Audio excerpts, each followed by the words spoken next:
Hey, Cameron. A lot of talk so far about the summer group the team was created, getting organized and playing together. For you guys, how beneficial has that time been? And how important do you think that group is starting now? Even before training? Yeah, very. Just getting to know everybody, how everybody plays, type of stuff that we're going to run, and just building that general camaraderie. I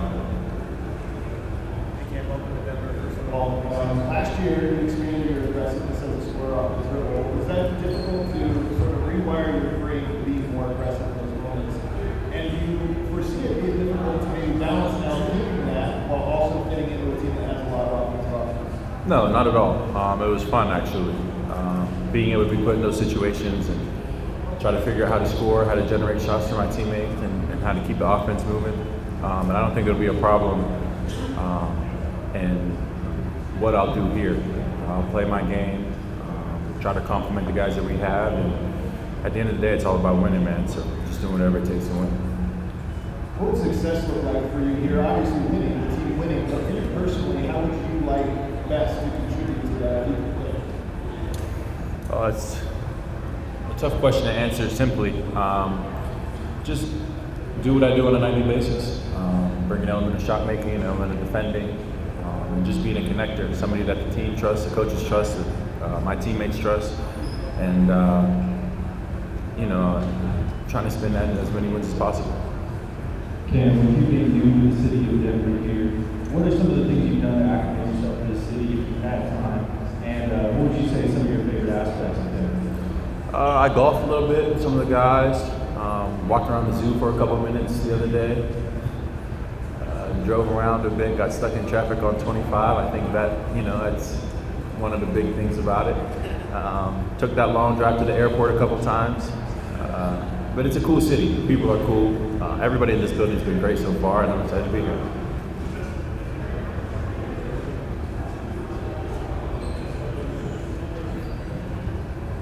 Cam, you're coming off your best year statistically. You played 57 games. What about durability? How many games would you like to play this year for Denver? How many do you feel like you're capable? 77 plus. 77 plus is my goal. Last year, the 57, it was not ideal by any means. Some of it was circumstantial, some of it was unfortunate. But I'm definitely looking to exceed that 75 mark and be available. I think that's a big thing. And I did a lot in the offseason to make sure that I'll be in a position to do that. Cam, welcome to Denver. In the modern NBA, it just feels like versatility is so much more important now. Your level of versatility that you think you can bring to this team and how important it is just stepping back into playoff basketball. That's one of the things I pride myself on. Just being able to do a lot of things on the court, being able to fill a lot of roles, and being able to complement whoever else we have out there. And I've been on the court a lot of times with a lot of different players over the course of my career, and my specific role has evolved multiple times, and it'll evolve again. But at the end of the day, it's all about just contributing to winning. Ken, time in Denver Nuggets roster have many great three-point shooters, Dustin, Aaron Gordon, and 42, shooting percent, Jamal is consistent, and other good guys. So far in practice, who do you think is the best shooter in the city? I'll take myself out of the equation. Obviously, Jamal is a talented scorer, shooter from all over the court. One guy to really keep an eye on, though, is one of our young guys, one of our rookies, Curtis Jones. He can really shoot the ball. Cam, here in the back. We heard Jamal talk about playing random basketball towards the end of last season, and that even worked for them a little bit. I've heard you talk about the game in a very scientific, really structured approach. How do you feel like your game is going to mesh with sometimes the attack mode or even the randomness that these guys have played with over the years? Well, I think at the base of it, it's high IQ guys that know how to play basketball. And so when you start from there, just being able to read off what they're doing and fit in from that perspective, and just figuring out what makes us score, what makes us defend, how do we play in transition, how do we play out of certain sets, and then from there, just kind of assimilating into that and kind of adding to it what I can. And but like I said, man, I think it's about the IQ that we have in the building that I'll be able to play off of easily. Cam, obviously the goal is involved, that's two games you as a league, you saw yourself in Phoenix quite a bit. How do you plan to use the playmaking skills you saw and kind of really bridge those two guys together and make it more comprehensive offensive attack? The biggest thing about last season in Brooklyn is I was put in kind of a position to read a lot of the game in different ways than I had in the past. And so I would go through games and, you can do practice reps, you can work on it, which I had my entire career, but actually getting in the game, getting pick and roll reps all game, getting handoff reps all game, and learning what's working and what's not and how teams are guarding it and how to combat that. That was really beneficial for me. So just taking that knowledge and being able to use it when it's necessary, when it's needed. Then obviously you guys know a lot of my career, I have been relocating around the arc and cutting towards the basket to just play off of other players. So just combining those elements, not necessarily forcing anything, letting the game come to myself, and then again, just playing off the guys that we have. Cam, way in the back. There's been a lot of talk already about just the vibes of the team, vibes of the locker room, and all that stuff. How have you noticed the vibes? What's been your read on the atmosphere for the vibes of the city? Just guys that really overall get along pretty well. It doesn't really matter who's in the locker room at any given moment, who's on the court at any given moment. It's lively. People are talking, conversating, having fun. And that's awesome to have, I know a lot of these guys have been here for a while, and some other guys are new, and we got Bruce back there who's kind of making his comeback. But everybody seems to get along, and everybody seems cool. Everybody in the building's been great, and so the vibe around this gym has been really good the last month or so. You were talking about while you played 75, 77 games. I think you said you might have done some stuff differently this offseason. I'm just curious if you could expand on what kind of things you were doing to put yourself in the best position possible.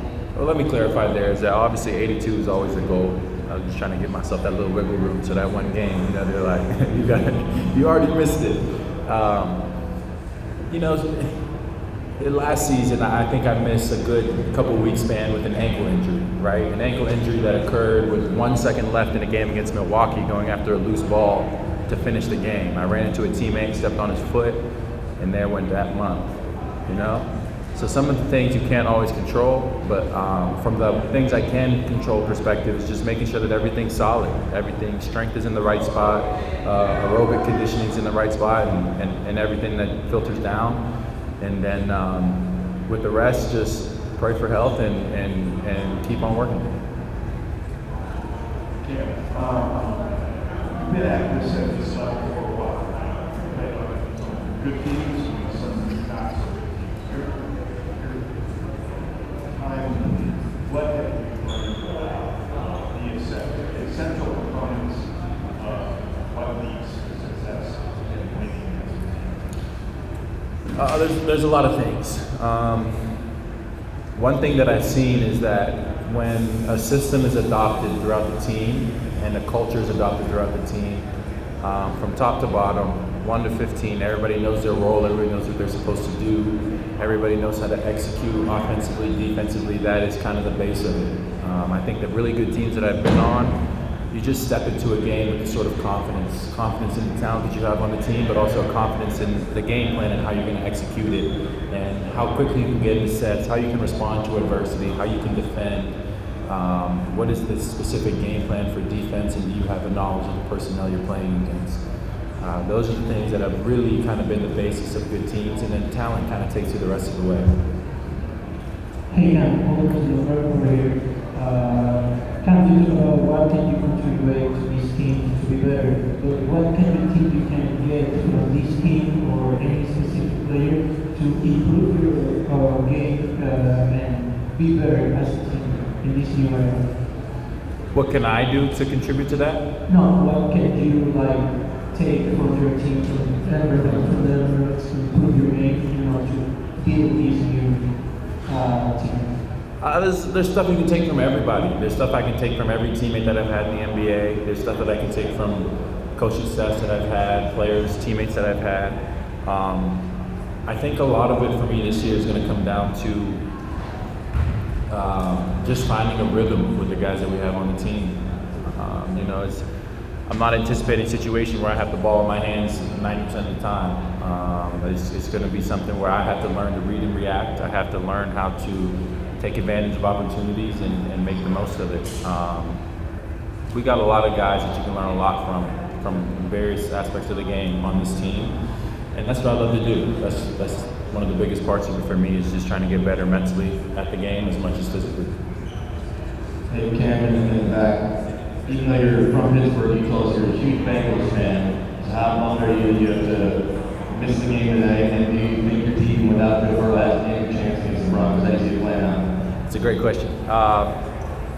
Yeah, I was definitely bummed. I was hoping to, you know, of course, the day we're leaving is the primetime game in Denver. That sting went away a little bit when Burrow went down. You know, last week was tough for us Bengals fans at Minnesota. So, you know, I'll be watching from a distance, hoping that we can maintain. I got faith in us, but ultimately I'm not the one that's going out there throwing passes and making tackles. I'm not scoring any touchdowns, so, you know, I wish them the best. But, you know, it's Denver territory here too, so I'm not going to say too much. All good? Thank you, guys.